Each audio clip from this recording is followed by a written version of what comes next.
Hello guys, I am Dharmendra Yadav. DK class में आपका स्वागत है। मैं आज आपको इंग्लिश में डायरेक्ट नरेशन और इनडायरेक्ट नरेशन पढ़ाने जा रहा हूँ। इसमें आपको सबसे सरल तरीके से कैसे आपको डायरेक्ट नरेशन करना है, इसके बारे में सरल तरीके से आपको मैं बताऊँगा।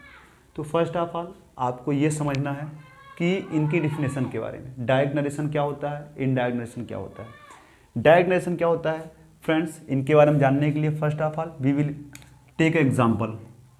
जैसे देख लीजिए आप, Ram said to me, I am going to talk Manish. एक एग्जाम्पल ये लेते हैं और एक इसी का एग्जाम्पल लेते हैं। जैसे राम सेड का टोल्ड मी, कामा जो लगता है वो लगाएंगे, बताएंगे भी फिलहाल।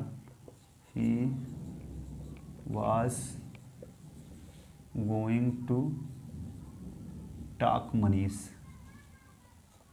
अब इन्हीं दो एग्जाम्पल के माध्यम से हम डायरेक्ट और इनडायरेक्ट के बारे में थोड़ा समझने का प्रयास करेंगे या इनकी डेफिनेशन को समझने का प्रयास करेंगे। जो डायरेक्ट नरेशन होता है आपका, डायरेक्ट नरेशन आपको हिंदी में इसको हम बोलते हैं प्रत्यक्ष वर्णन। प्रत्यक्ष वर्णन मतलब अगर कोई स्पीकर जो बोला है, what ever said bye a speaker, जो भी बोला गया हो सेंटेंस में, कोई भी कुछ भी बोला गया हो स्पीकर के द्वारा, तो वक्ता द्वारा कही गई बात को सेम उसी बात को जैसा वक्ता बोला उसी बात को उसी की भाषा में बोलना क्या कहलाता है, प्रत्यक्ष वर्णन कहलाता है। वक्ता द्वारा कही गई बात को ज्यों का त्यों लिखना या कहना प्रत्यक्ष वर्णन कहलाता है। वक्ता द्वारा कही गई बात को ज्यों का त्यों लिखना या कहना प्रत्यक्ष वर्णन कहलाता है। जबकि अप्रत्यक्ष वर्णन क्या होता है, वक्ता द्वारा कही गई बात को अपने शब्दों में लिखना या कहना अप्रत्यक्ष वर्णन कहलाता है। वक्ता द्वारा कही गई बात को अपने शब्दों में लिखना या कहना अप्रत्यक्ष वर्णन कहलाता है। ये डिफिनेशन हो गया इनका दोनों का।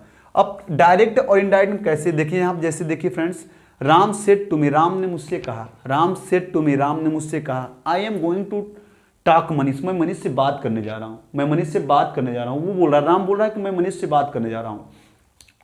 तो वो मुझसे बोला, तो मैं यही बात अगर किसी से somebody else मतलब किसी और से, मान लो किसी से बोलना चाहूँ कि राम ने मुझसे कहा कि वो मनीष से बात करने जा रहा है या मनीष से बात करने जा रहा है, तो ये उसकी भाषा है। अगर उसको हम अपनी भाषा में बोले, जैसे अपनी भाषा में ये बोलेंगे कि राम ने मुझसे बताया कि वह मनीष से बात करने जा रहा था, ये हमारी भाषा हो गई। उसकी बातों को हमने अपनी बातों में कन्वर्ट किया। या डायरेक्टली हम ये भी बोल सकते हैं कि जब कोई भी व्यक्ति कुछ बोलता है तो हम जब उसी की बात को उसी की भाषा में अगर हम बताते हैं तो उसको डायरेक्ट नरेशन बोलते हैं।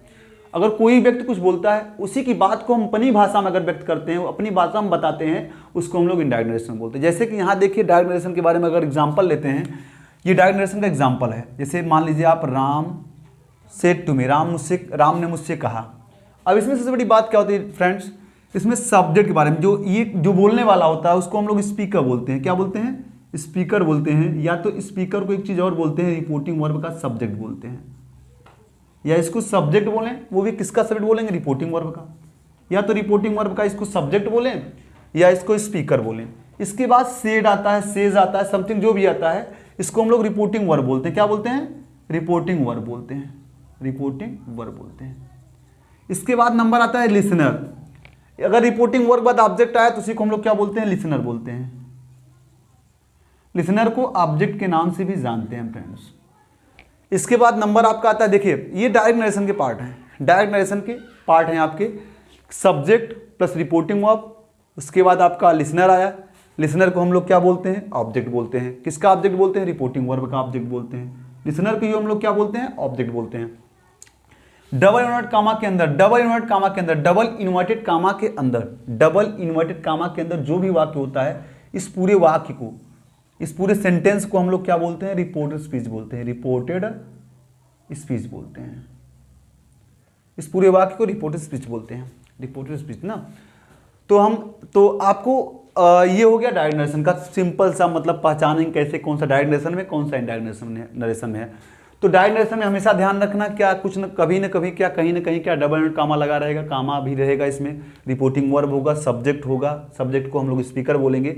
अब ये ध्यान दीजिएगा, सब्जेक्ट यहाँ भी रहेगा आपका, रिपोर्ट स्पीच के वाक्य में भी सब्जेक्ट रहेगा, तो उसके बारे में बात अभी नहीं कर रहे हैं, फिलहाल रिपोर्टिंग वर्ब के सब्जेक्ट बारे में बात करें जिसको हम लोग स्पीकर बोलते हैं। और रिपोर्टिंग वर्ब का जो ऑब्जेक्ट होता है उसको हम लोग लिसनर बोलते हैं। तो रिपोर्टिंग वर्ब जो भी वर्ब आएगा, डबल एंडेड कामा के पहले जो वर्ब आता है उसी को रिपोर्टिंग वर्ब बोलते हैं। सिंपल सा अगर डिफिनेशन जानना है तो रिपोर्टिंग वर्ब का जो सब्जेक्ट होता है उसी को हम लोग स्पीकर बोलते हैं, रिपोर्टिंग वर्ब का जो ऑब्जेक्ट होता है उसी को हम लोग क्या बोलते हैं, लिसनर बोलते हैं। डबल एंडेड कामा के अंदर जो भी वाक्य आता है उस वाक्य को हम लोग क्या बोलते हैं, उस वाक्य को हम रिपोर्टेड स्पीच बोलते हैं, रिपोर्टेड स्पीच ना। अब इसके बाद नंबर आता है फ्रेंड्स इनडायरेक्ट के बारे में। ये एग्जाम्पल था, कैजुअल एग्जाम्पल सिर्फ इसके बारे में था, कैजुअल एग्जाम्पल के बारे में बात कर रहे थे हम। तो जैसे Ram told me that, Ram ने मुझसे कहा कि he was going to talk Manish, वह मनीष से बात करने जा रहा था। ये आपका सिंपल सा इनडायरेक्ट नरेशन में है, यहाँ पे आपका कहीं ना कहीं कुछ ना कुछ कनेक्टिव लगा रहेगा, प्लस सिंपल सा कि इसमें कोई डबल एंडेड कामा नहीं रहेगा, इसमें रिपोर्टिंग वर्ब की बात कुछ अलग से नहीं रहेगा, सब उसी में रहेगा, ठीक है ना। तो ये था डायरेक्ट नरेशन, ये इनडायरेक्ट नरेशन। मतलब ये एक सेंटेंस है, इस सेंटेंस को हम डायरेक्ट नरेशन बोलेंगे और इस सेंटेंस को हम क्या बोलेंगे, इनडायरेक्ट। सिंपल सा कैजुअल आपका क्या था, परिचय था इसका कि डायरेक्ट नरेशन क्या होता है, इनडायरेक्ट नरेशन क्या होता है। इसके बारे में कैजुअल एक सेंटेंस के माध्यम से हम लोगों ने समझा और इसके बारे में जाना भी और बातें भी किया। ये भी पता चला हमको डायरेक्ट नरेशन क्या होता है। जब कोई भी वक्ता बोलता है कुछ उसी बात को अगर हम उसी भाषा में बोलते हैं तो उसको हम लोग डायरेक्ट नरेशन बोलते हैं। अगर कोई भी वक्ता बोल रहा है उसी की बात को हम क्या करें, अपनी भाषा में अगर व्यक्त करें तो उसको हम लोग क्या बोलते हैं, इनडायरेक्ट नरेशन बोलते हैं। तो ये आपका हो गया डायरेक्ट और इनडायरेक्ट नरेशन का थोड़ा सा एग्जाम्पल था फ्रेंड्स। इसके बारे में कुछ होप आशा करते हैं कि समझ में आया होगा इसका परिभाषा। फिर अब हम बात करेंगे डायरेक्ट से इनडायरेक्ट नरेशन बनाते कैसे हैं, उसके बारे में बात करेंगे, उसके कुछ रूल्स के बारे में बात करेंगे। तो ये वैल्यू रखता है और फिलहाल ये वैल्यू रखता है आपका रिपोर्ट स्पीच। ये रिपोर्ट स्पीच का वाक्य वैल्यू रखेगा, रिपोर्टिंग वर्ब भी इतना ध्यान रखेगा आपकी, ये सब्जेक्ट है, स्पीकर बोलते हैं इसको रिपोर्टिंग वर्ब का ऑब्जेक्ट बोलते हैं, इसको लिसनर या इसको क्या बोलते हैं, ऑब्जेक्ट बोलते हैं। क्या बोलते हैं, ऑब्जेक्ट। इतनी चीज इसको आप ध्यान रखेंगे तो डायरेक्ट इनडायरेक्ट बनाने में आपको कोई समस्या नहीं होगी। तो फिलहाल आगे चलते हैं।